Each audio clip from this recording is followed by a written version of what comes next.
मेरा मांग बहुत, मैं अंदर से टूटा हूँ। मेरा अंदर से मेरे धड़कन में जो आवाज़ है चलता रहता है, ये इतना आसान नहीं है। अगर हितैषी है ओबीसी एससी की तो फिर नौकरी दे देती, हम लोग इतने दिन क्यों परेशान होते? आप बताइए। तो आपकी पढ़ाई अच्छी ना कर रहे हो इस 2020 से लगातार हम लोग सड़कों पे आंदोलित हैं, लाठियां खा रहे हैं, बहनों के कपड़े फाड़े जा रहे हैं, उनके हाथ टूट रहे हैं। सरकार तो कहती है सबका साथ सबका विकास। आप कैसी बातें कर रहे हैं भाई साहब? ये कह रहे हैं सबका साथ सबका विनाश। लखनऊ में और वहाँ दिल्ली में दोनों जगह पर लाठी और डंडा का होगा भूचाल, लेकिन फिर भी ये सरकार क्या कोई समझ पाएगा? लोकतंत्र पे सवाल करेंगे, अब सरकार से सवाल करेंगे। बिल्कुल सवाल करेंगे। किसी की मैं बता दे रहा हूँ, चाहे योगी की सरकार हो, चाहे राहुल की सरकार हो, चाहे मोदी की सरकार हो, चाहे अखिलेश की सरकार हो, अरे किसी की औकात नहीं है कि लोकतंत्र में लड़के उनके बुलाने पर चले जाएं। शहीद भगत सिंह तो पैदा हों, लेकिन हमारे घर में ना पैदा हों, बगल वाले घर में पैदा हों, क्योंकि कम एज में उनको शहीद हों। हमारा बेटा क्यों शहीद हो? सरकार यही चाहती है कि जो उन्होंने अपने वर्ग के लोगों को नौकरी पे रखा है उनको हटाए नहीं। उन्होंने उसमें उन लोगों को शामिल कर लिया, 4946 लोगों को, जो लोग आज तक काउंसलिंग में आए ही नहीं। ये गलत कह रही हैं आप। वो कह रहे हैं कि महिलाओं का सम्मान सर्वोपरि है, महिला आरक्षण की बात कर रहे हैं। हम 2022 से यहाँ इको गार्डन में बैठ रहे हैं, हमें तो कुछ नहीं मिला अभी तक। उनका चुनाव टाइम से हो जाता है और हम लोग की सोचिए ना कि 2020 में 20 से अब 2027 आने वाला है, अभी तक हम लोगों का मामला सॉल्व नहीं हुआ। नमस्कार, मैं कीर्ति और आप देख रहे हैं द काउ काउ न्यूज़। और इस समय मैं मौजूद हूँ लखनऊ में। दिल्ली में जिस तरह से छात्र अपने हक की लड़ाई लड़ रहे हैं, वैसी ही एक लड़ाई जो है वो लखनऊ में भी देखने को मिल रही है, जो कि 69,000 शिक्षक भर्ती के अभ्यर्थी लगातार लड़ रहे हो। ये लड़ाई कोई आज की नहीं है, ये बहुत ही पुरानी लड़ाई। और आप देखेंगे कि ये तमाम जो अभ्यर्थी थे, ये अब से कुछ समय पहले शिक्षा मंत्री के आवास का घेराव कर रखा था इन्होंने। और जो इनकी रणनीति क्या होगी, किस तरह से ये अपनी बात आगे रखेंगे, क्योंकि जो पूरा मामला है, जो पूरा प्रकरण है, वो आखिरी चरण में है, लेकिन ठीक तरीके से पैरवी ना होने की वजह से ये काफ़ी आक्रोशित हैं। आप देखेंगे संख्या जो है, ये सैकड़ों की संख्या में यहाँ पर जो अभ्यर्थी हैं वो मौजूद हैं। अभी इनकी आपस में वार्ता चल रही है कि आगे किस तरह से सरकार के सामने और कोर्ट में अपना पक्ष रखना है, ताकि जो मामला इतने समय से लंबित है उस पर सुनवाई हो सके। और ये उन्हीं के कुछ साथी हैं जिनसे हम बात करेंगे। क्या नाम है सर आपका? हमारा नाम इरशाद अहमद है। ये जो 69,000 शिक्षक भर्ती का मामला है, ये बड़ा पुराना मामला है और देखा जा रहा है कि लगातार आप लोग भी पैरवी कर रहे हैं, सरकार के पास जा रहे हैं, मुलाकात की कोशिश कर रहे हैं, लेकिन कोई समाधान ठीक तरीके से नहीं निकल रहा है। मैम, सरकार खुद नहीं चाह रहा है समाधान हो, तो इसमें अभी 21 तारीख को हियरिंग थी, उसका ऑर्डर भी आ गया है और रिटन सबमिशन दत्ता साहब मांगे हैं। अब देखिए, उस दिन जब लिस्ट आती है, सरकार की एफिडेविट आती है, उसमें क्या है कि मतलब फालतू लिस्ट दे देते हैं, जो लगभग 5,000 सीट ऐसे देते हैं कि जो 2020 से अब तक यानी 6 साल में जो काउंसलिंग नहीं कराएं, जो नौकरी नहीं करें, जो नौकरी छोड़ दिए हैं, उनका देते हैं। अगर उसी के स्थान पे अगर भर्ती फाइनल करना चाहते, उन्हीं के स्थान पे जो आरक्षित वर्ग के स्टूडेंट है, ओबीसी, एससी, पीएच हैं, वो अगर उनको देते तो भर्ती साल हो जाती। लेकिन उनका मनसा क्या है, अभी कोर्ट पे कोर्ट डेट में घुसता रहे। मतलब आप लोगों को फंसाया जा रहा है, कहीं ना कहीं बीच में अटकाया जा रहा है। हाँ, अटकाया जा रहा है। लेकिन क्या है कि इस बार भी हम लोग मजबूती से लड़ रहे हैं। हमेशा हम लोग मजबूती से लड़ते हैं। सोचिए मैम, 2000 सुप्रीम कोर्ट में लड़ना कितना भारी पड़ जाता है। एक रुपया जुटा करके सुप्रीम कोर्ट की फीस कितनी है बड़े वकीलों की, कम से कम 15 से 16 लाख एक डेट पे आते हैं। अगर जज साहब आए तब भी उनको देना है, नहीं आए तब भी देना है उनको। और हम लोग मजबूती के साथ आपका पक्ष रखने की बात जो है वो सरकार कर रही थी। जब इससे पहले भी आप लोगों ने प्रदर्शन किया था, सबसे पहला शुरू हुआ था इको गार्डन के बाहर, लोग बैठे हुए थे कई दिनों तक, अपना पूरा स्ट्राइक उन्होंने किया था। तब भी आश्वासन दिए गए थे और लगातार ये कहा जा रहा था कि हम अभ्यर्थियों के साथ हैं, हम बात सुनेंगे, उनका जो पूरा मामला है उसको निपटाया जाएगा। फिर आज तक ये लंबित क्यों है, क्यों नहीं हो रहा है ठीक तरीके से? मैम, वो बात सही कह रही हैं, क्योंकि देखिए, किताब पे होना अलग बात है, लेकिन दिखना अलग बात है। न्याय तो मिला, लेकिन दिख कहाँ रहा है? एक 6800 की लिस्ट आती है, वो भी दिखावे रूप में आती है। अगर उनके पास सीट थी तो उसी समय डेट दिए होते, काउंसलिंग की डेट दिए थे, जिला आवंटन दिए होते, सब कुछ करा लेते। उनका चुनाव टाइम से हो जाता है। और हम लोग की सोचिए ना कि 2020 में 20 से अब 2027 आने वाला है, अभी तक हम लोगों का मामला सॉल्व नहीं हुआ। 20 और 2026 का पूरा आधा से ज़्यादा साल जो है वो निकल गया है। कुछ महीने बाद 27 लग जाएगा, 7 साल लगभग हो जाएंगे आप लोगों को। इस हियरिंग में सरकार की तरफ से कोई मदद मिली नहीं आप लोगों को? देखो, सरकार की अगर नीयत, विभाग की नीयत अगर नौकरी देने की होती तो ये मैटर सिर्फ एक डेट का है, एक डेट में शार्ट आउट हो जाता, इससे ज़्यादा डेट न लगती। सबसे पहली बात तो सरकार रिस्पॉन्डेंट है, सरकार नियुक्त है, वो जिस दिन चाहे ले उस दिन नियुक्ति करवा दे उस क्यों दिन। नहीं करवा रही है? अब उसका रीज़न ये है कि हम लोग पिछड़े दलित समाज से आते हैं, वो देना नहीं चाहती। हमारे जगह उनके कुछ खास लोग बैठे हैं, उनके चहेते लोग नौकरी कर रहे हैं, उनको हटाना चाहती नहीं। हम लोग हटाने की तो मांग भी नहीं कर रहे हैं, ऑलरेडी ये मान चुके हैं। हम लोग जब शुरू से लड़ाई लड़ रहे थे, हम राष्ट्रीय पिछड़ा वर्ग आयोग से जीते, सिंगल बेंच से जीते, डबल बेंच से जीते। 2022 में चुनाव से पहले यहाँ तक योगी आदित्यनाथ जी ने हम लोगों को 5 लोगों का डेलीगेशन बुलाया। वहाँ उन्होंने कहा कि हाँ गलती हुई है, हम आप लोगों को तत्काल न्याय देने जा रहे हैं। 6800 की लिस्ट निकाली, उस 6800 लिस्ट को भी एक साजिश के तहत अधिकारी फंसा दिए, उस लिस्ट को फंसा दिए, केस हो गई, चलो। लेकिन हम लोग उसी बेस पे सिंगल बेंच डबल बेंच लड़ते आए। डबल बेंच में हम लोग जीते, हमारे पक्ष में लगातार जीत रहे हैं, चाहे सिंगल बेंच में हो, डबल बेंच में हो, शिक्षा महानिदेशक कहीं पर भी हो, लगातार आपकी जीत हो रही है। उसके बावजूद ये अनदेखी हो रही है। क्या लगता है कि जो वादे जो दावे सरकार करती है, सबका साथ सबका विकास, SC ST OBC इनके उत्थान की बात, क्या उसमें वाकई में सरकार करना चाहती है या केवल दिखावे के लिए? ये दावा सब पूरा खोखला है। उसका उदाहरण आप देख सकती हैं। 2020 से लगातार हम लोग सड़कों पे आंदोलित हैं, लाठियाँ खा रहे हैं, बहनों के कपड़े फाड़े जा रहे हैं, उनके हाथ टूट रहे हैं, किसी को अटैक आ रहा है। क्या क्या हम लोगों ने इस भर्ती में मुकदमे झेले हैं, सब कुछ तो झेला है। अगर हितैषी है OBC SC की तो फिर नौकरी दे देती। हम लोग इतने दिन क्यों परेशान होते? आप बताइए। तो आपकी पढ़ाई अच्छी ना कर रहे हो इसीलिए कोई? हम कह तो रहे हैं कि जो भी उनका मानक था, उस मानक को हम लोगों ने पूरा किया है। ऐसा नहीं है, हम लोगों ने BEd BTC किया है, टेट पास किया है, सुपर टेट पास किया है, इवन हम मेरिट में भी आ रहे हैं। उसके बाद भी ये पता नहीं क्या दिक्कत है इनको कि नौकरी देने में, सिर्फ इसलिए कि हम पिछड़े दलित समाज से हैं, हम नौकरी पा जाएंगे, हम अपने समाज को सुधारेंगे, अपने बच्चों को पढ़ाएंगे, इसलिए हम इनसे सवाल कर लेंगे, इसलिए नौकरी नहीं देना। सुप्रीम कोर्ट में लड़ना आसान बात नहीं होती।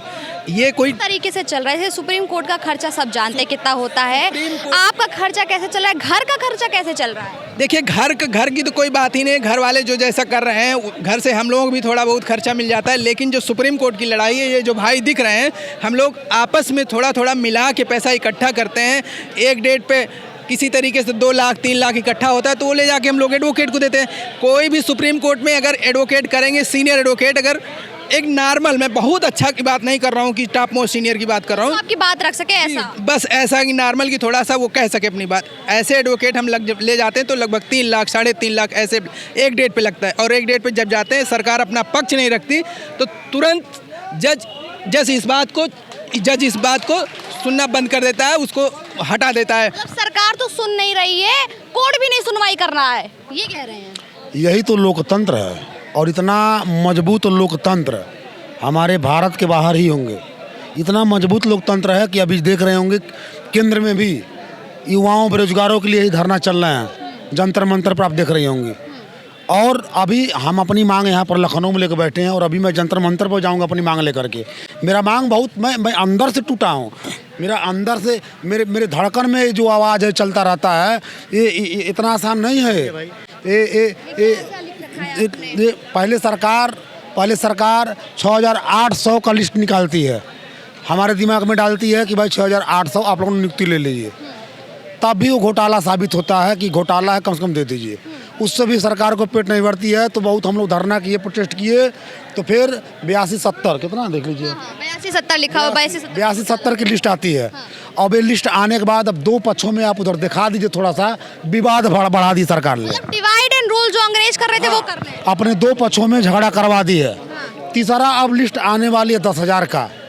आपस में अपने ही लोगों में, अपने भाइयों में SC और OBC में लड़ाने का काम ये सरकार कर रही है। सरकार तो कहती है सबका साथ सबका विकास, आप कैसी बातें कर रहे हैं भाई साहब, ये कह रहे हैं सबका साथ सबका विनाश, एक टैगलाइन में होना चाहिए, सबका साथ सबका विनाश।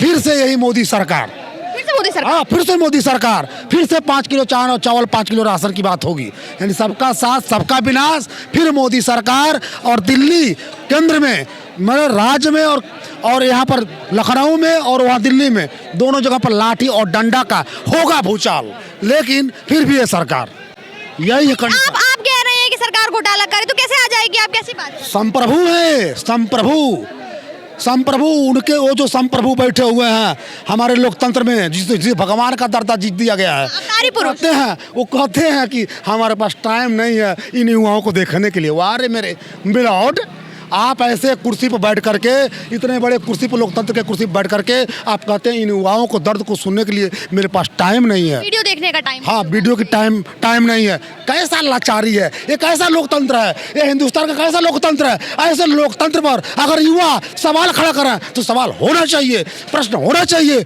जब तक प्रश्न उत्तर नहीं होंगे तब तक ये क्या कोई समझ पाएगा। लोकतंत्र पर सवाल करेंगे, अब सरकार से सवाल करेंगे। बिल्कुल सवाल करेंगे, और सवाल इस बात का भी हम करेंगे कि हम पिछड़े दलित हैं, अब पिछड़े दलितों के साथ जो अधिकार का हनन हुआ है, हम रोडों पर हर जगह अपनी आवाज को उठाते रहेंगे। अभी देखा आपने जंतर मंतर में क्या हुआ है, बच्चों पर लाठीचार्ज हुआ, आंसू गैस के गोले छोड़े गए, बच्चियों के साथ किस तरीके की बर्बरता की गई, कपड़े फाड़े गए, फिर भी आप अपना प्रदर्शन करेंगे। आपके मैं मीडिया के माध्यम से बताना चाहूँगा, उस मोमेंट को, उस समय को ऐसे मोड़ा जा रहा है कि लोकतंत्र में कि राहुल गांधी, अखिलेश को ये सब भेजे हुए नुमाइंदे हैं, इस तरह करके आरोप लगाना सीधा गलत है।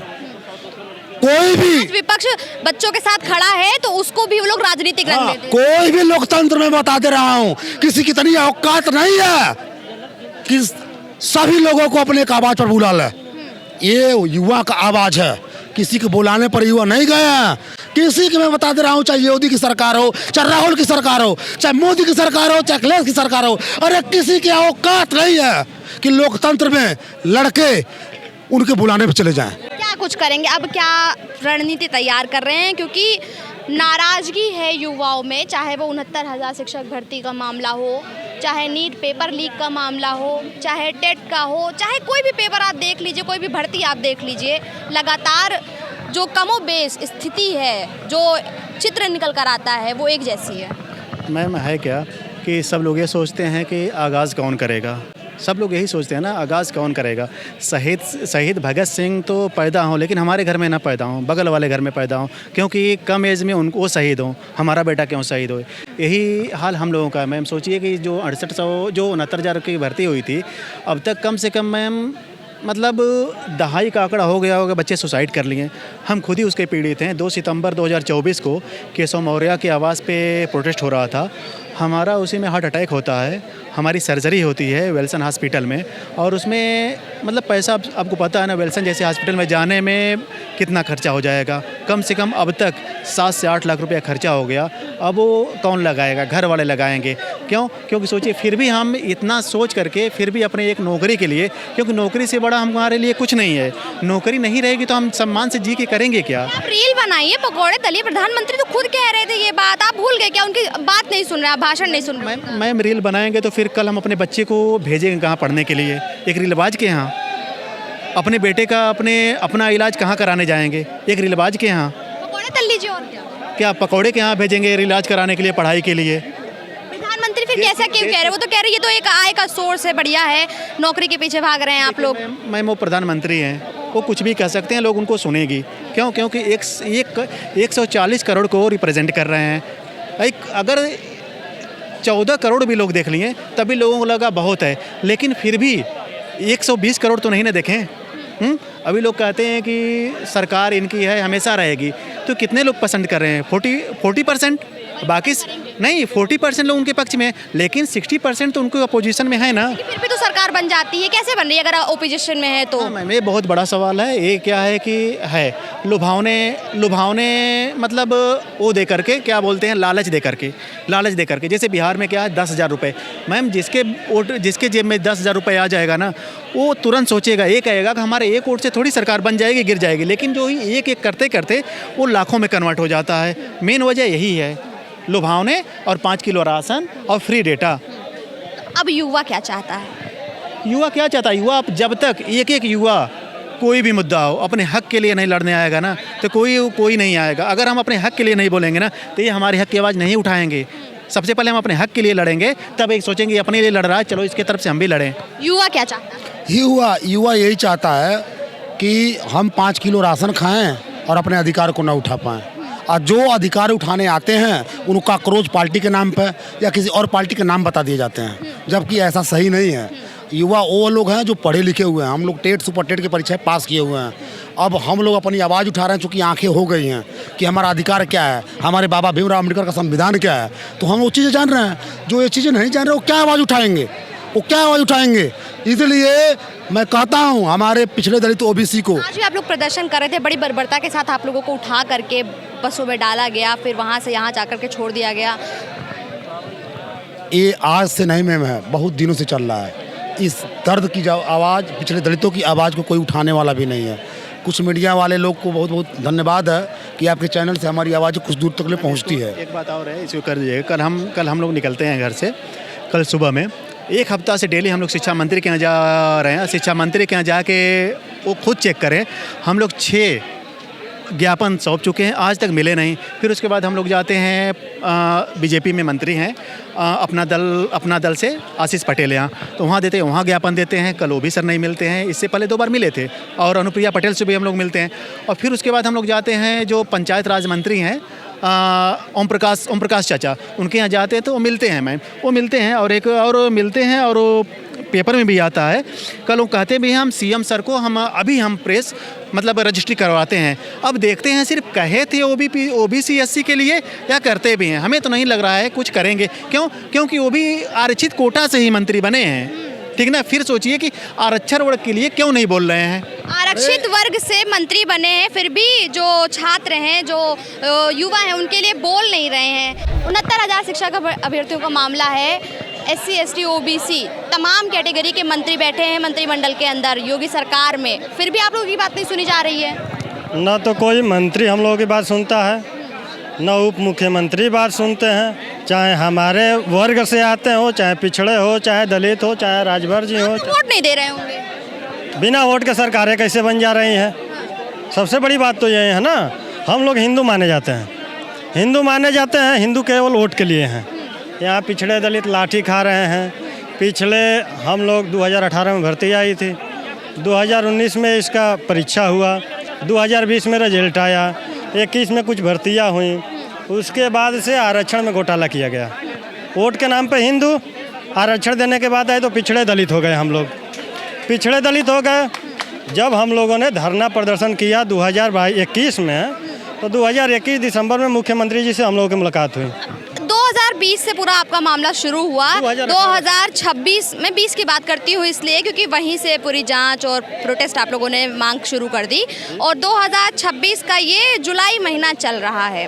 क्या सरकार को नहीं पता आप लोग किस तकलीफ में हैं? क्या सरकार को नहीं पता कि भाई आप वो युवा हैं जिनके कंधों पर अपने घर का बोझ है, अपने घर को चलाने का बोझ है? सरकार को सब कुछ पता है। सरकार दिसंबर 2021 में माननीय मुख्यमंत्री जी हमारे मंत्रिमंडल के साथ बैठे, मिले, और उन्होंने यह स्वीकार किया कि आरक्षण में विसंगति हुई है, और 6,800 बच्चों की लिस्ट 5 जनवरी 2022 को जारी कर दी है।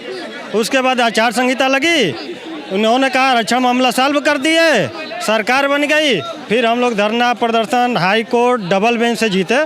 13 अगस्त 2024 को डबल सुनवाई क्यों नहीं हो रही है? वो कभी 69,000 का करते हैं, कभी 6800 का करते हैं, कभी 82,000 का कर देते हैं। मतलब चाहती क्या है सरकार? आप लोगों की अलग अलग लिस्ट जारी कर रही है। सरकार यही चाहती है कि जो उन्होंने अपने वर्ग के लोगों को नौकरी पे रखा है, उनको हटाए नहीं। इसीलिए सरकार जब 21 जुलाई को सुनवाई सुप्रीम कोर्ट में हुई, तो उन्होंने 20 जुलाई को एक एफिडेविट ले जाकर दे दिया। उन्होंने उसमें उन लोगों को शामिल कर लिया, 4,946 लोगों को, जो लोग आज तक काउंसलिंग में आए ही नहीं। क्या लगता है ये सरकार पिछड़े दलित वर्ग ओबीसी की समझती नहीं है? कुछ समझती नहीं है उनको? बिल्कुल नहीं। ये ओबीसी दलित इन सबों के लिए वही है कि ये केवल वोट के लिए बने हैं, हमें वोट देंगे, हमें सत्ता देंगे, बाकी इनको हमें न रोजगार देना है, न रोटी देना है, इनको कुछ नहीं देना। 2 करोड़ रोजगार की बात करते हैं, 15 लाख बैंक अकाउंट की बात करते हैं। वो बैंक अकाउंट में 15 लाख सबके खाते में आ गए, ये आपको भी पता है, हमको भी पता है। 2 करोड़ रोजगार जंतर मंतर पे अभी प्रोटेस्ट चल रहा है, उन बच्चों को भी मिल रहा है। वहाँ पे कितने बच्चों को तो ज्वाइनिंग भी मिल गया, और एक बच्ची जो है उसका रिटायरमेंट भी हो गया, इस दुनिया से हो गया। जॉब से तो छोड़ दीजिए, इस दुनिया से उसका रिटायरमेंट हो गया। बच्चियों का जॉब से छोड़ दीजिए, दुनिया से रिटायरमेंट जो है हो गया। इस तरीके की बात जो है लगातार अभ्यर्थी कर रहे हैं। ये महिलाएं भी हैं यहाँ पर प्रोटेस्ट में मौजूद थी। क्या नाम है मैम आपका? मधुलिका। कब से जुड़ी हुई हैं आप इस प्रोटेस्ट में? 2022 से। 2022 से 2026 आ गया, क्या लगता है? सरकार कह तो रही है महिला कहती है, लेकिन हमें आरक्षण का हमारा अधिकार चाहिए। जितनी भी ओबीसी और एससी की सीटें बनती हैं वो दे दे और हमें कुछ नहीं चाहिए। आप तो महिला हैं, महिलाओं के तो वैसे आरक्षण की बात करी, देखा नहीं था आपने? पूरा संसद तक अंदर गई थी। बातें सिर्फ होती हैं, कागजों में होती हैं, न्यूज़ में आती हैं, लेकिन कुछ मिलता नहीं है। नहीं, गलत कह रही हैं आप। वो कह रहे हैं कि महिलाओं का सम्मान सर्वोपरि है, महिला आरक्षण की बात कर रहे हम हैं। 2022 से यहाँ इको गार्डन में बैठ रहे हैं, हमें तो कुछ नहीं मिला अभी तक। रोजगार नहीं दिया, कुछ नहीं दिया, पैसा नहीं दे रहे हैं। कुछ नहीं दे रहे हैं। और सुप्रीम कोर्ट में केस चल रहा है, उसमें भी वकील जाता है, कुछ सुनवाई भी नहीं होती है सही से। सुरक्षा तो दे ही दिया होगा, सुरक्षा तो मिल ही रही है। कहाँ सुरक्षा मिल रही है? वो तो आप मीडिया में रोज़ देख ही रही हैं कितनी सुरक्षा महिलाओं को मिल रही है। अरे आप प्रोटेस्ट करने जाते हैं, थोड़ी ना आपको उठा करके डाल देते हैं वैन के अंदर। वैन में भर के तो यहाँ भेजा जाता है, वैन में भर के ही यहाँ भेजा जाता है। और प्रोटेस्ट करने की ज़रूरत ही ना पड़े, हम लोगों को निकलने की ज़रूरत ही नहीं पड़ेगी। अगर हमारा अधिकार मिल जाएगा तो हम क्यों ऐसे सड़कों पे भटकेंगे? क्या लगता है, क्या चाहती है सरकार? मंशा क्या है? सरकार की मंशा जो भी हो उससे हमें कोई मतलब नहीं है, लेकिन हमें हमारा अधिकार चाहिए। ओबीसी एससी की जितनी सीटें बनती हैं वो हमें आसानी से दे दे, उसके बाद हमें उनसे कुछ नहीं चाहिए। क्यों नहीं दे रही है? मेरा सवाल ये है, क्या लगता है भाई? आप महिला हैं, आपकी बात तो पहले ही वो लोग करते हैं, मैनिफेस्टो में डाला जाता है कि महिलाओं के अधिकारों को देंगे। गलती की है, आरक्षण का घोटाला हुआ है, अब वो अपनी गलती मान भी चुके हैं, उसके बाद भी सीटें नहीं निकल पा रही हैं उनके पास से। कोई डर दबाव नहीं है उन्हें। पिछड़ा वर्ग आयोग की रिपोर्ट आई है, उसमें 19,000 सीटों का घोटाला हुआ है। उन्हें 6800 लिस्ट निकाली है, अब 6800 को भी ख़त्म कर दिया। अब जो लोग पहले से काउंसलिंग छोड़ चुके हैं उनकी लिस्ट निकाल दी है। और इस तरह तो सब आपस में लड़ रहे हैं, मर रहे हैं। जिनका लिस्ट में नाम आ गया है वो सोच रहे हैं कि हम अब क्यों आएँ। तो सरकार आप लोगों को आपस में लड़ा रही है, आपस में लड़ा के क्या करना चाह रही है? आपस में लड़ा के अलग अलग करना चाह रही है कि ना कोई धरना होगा ना हमारे पर दबाव बनेगा। तो जैसे कि आपने देखा, यहाँ उपस्थित तमाम लोगों से हमने बात की। हमारे साथ 69,000 शिक्षक भर्ती के अभ्यर्थी मौजूद रहे, जो सुप्रीम कोर्ट में इस पूरे मामले की पैरवी कर रहे हैं छात्रों की तरफ से, अभ्यर्थियों की तरफ से। उनसे हमने बात की, महिलाएं हमारे साथ मौजूद रही। खुलकर अगर मैं कहूँ तो साफ तौर पर ये निकल कर आ रहा है कि अब ये भी त्रस्त हो चुके हैं सरकार के वादों से, जैसा कि अभी आपने हमारे कैमरे के माध्यम से सुना। और साफ तौर पर इनका ये कहना है कि सरकार अब कोशिश कर रही है कि इन्हें आपस में ही सीट के बंटवारे को लेकर के लड़वाया जाए, ताकि ये जो प्रोटेस्ट इनका चल रहा है 69,000 की जो ये मांग कर रहे हैं, इसको दबाया जा सके, इसको गिराया जा सके। इस वीडियो को आप किस तरह से देख रहे हैं? इस वीडियो पर आपका क्या कुछ कहना है? जो मांग यहाँ पर लगातार चल रही है 69,000 शिक्षक भर्ती के अभ्यर्थियों को लेकर के, उस पर आपका क्या कुछ सोचना है, क्या कुछ कहना है? मैं कमेंट बॉक्स में ज़रूर बताइए। कैमरा पर्सन के साथ में कीर्ति और आप देख रहे हैं द काउ काउ न्यूज़।